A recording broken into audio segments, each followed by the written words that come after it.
Assalomu alaykum hurmatli do'stlar, hurmatli kuzatuvchilar, muxlislar nigohida turizm agentligining sayohat studiyasining bugungi mehmoni huquqshunos, advokat do'stimiz, doimiy hamrohimiz, ya'ni bizning korxonamizning hamkorimiz Abdulazizxon Yo'lbarsxonovich Vohidov bo'lishadi.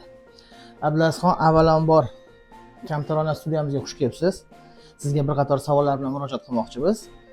Aytingchi, xorijiy davlatlarga sayohat chog'ida fuqarolarimiz favqulodda holatlarga duch kelgudek vaziyat kelib chiqgudek bo'lsa, fuqarolarning davlat tarafidan himoyalanishi qay tartibda amalga oshiriladi? Masalan, deylikki, sayohatga borilgan hududda asossiz ravishda tazyiq yoki jismoniy zarar yetkazishgacha bo'lgan shikastlangan O'zbekiston Respublikasining fuqarolari qanday yo'l tutishlari to'g'ri deb hisoblaysiz? Marhamat. Savolingizni tushundim. Assalomu alaykum hurmatli obunachilar. Bekzod aka, taklif qilganingiz uchun rahmat.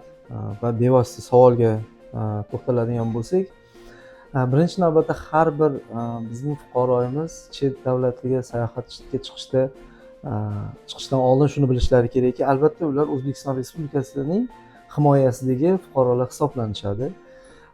Endi bevosita savolga to'xtalib o'tgan misollaringizga to'xtaladigan bo'lsak, fuqarolarimiz albatta o'sha sayohatni tashkil etuvchi operatorlarga e'tibor berishlari kerak va albatta tuzilayotgan shartnomada bu kabi shartlarda qanday yo'l tutishlarini albatta ko'rsatib o'tilgan bo'lishi kerak. Bu dastlabki shartlardan biri.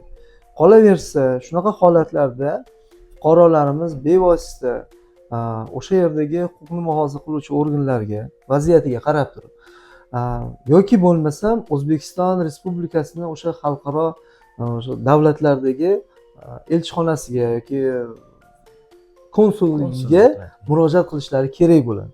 Bu majburiy narsa bu.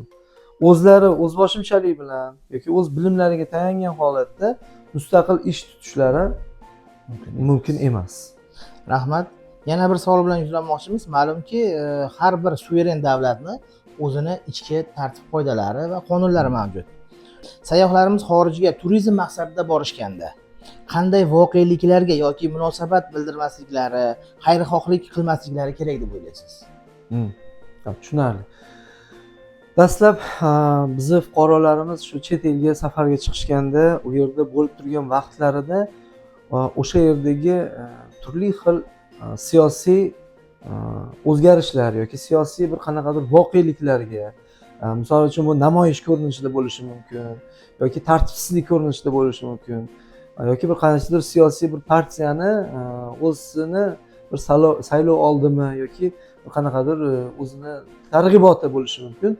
Shularga albatta ehtiyot bo'lishlari kerak deb hisoblayman va tavsiya qilamizki, mana shunaqangi siyosiy jarayonlarda bilib bilmay ishtirok etib qolish yoki tartibsizliklardan iloji boricha uzoqroqda yurish va albatta mana hozir ko'p kuzatib qolyapmiz, mana shu bir qator davlatlarda o'zaro notinchlik holatlari, hattoki urush holatigacha darajasigacha borayotgan holatlarda eng avvalo shu davlatlarga sayohat qilishdan saqlanish kerak bo'ladi.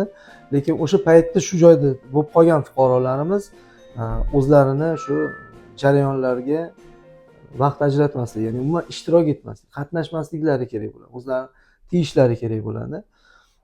Va shunaqa holatlarda ham albatta imkon boricha tezroq qaytib chiqib ketish o'sha davlatdan yoki o'sha bizni elchixonalarimizga murojaat qilib, mana shu agar majbur bo'lib qolinadigan holatlar bo'lsa, shunda qanaqa yo'l tutish kerakligini o'sha yerdagi elchixonamizga mas'ul yoki shu xalqaro mutaxassislarimizga murojaat qilishlari kerak bo'ladi. Hech ham aralashib o'z fikrini bildirib yoki bir qarashlarini namoyish qilish tavsiya etilmaydi. Rahmat.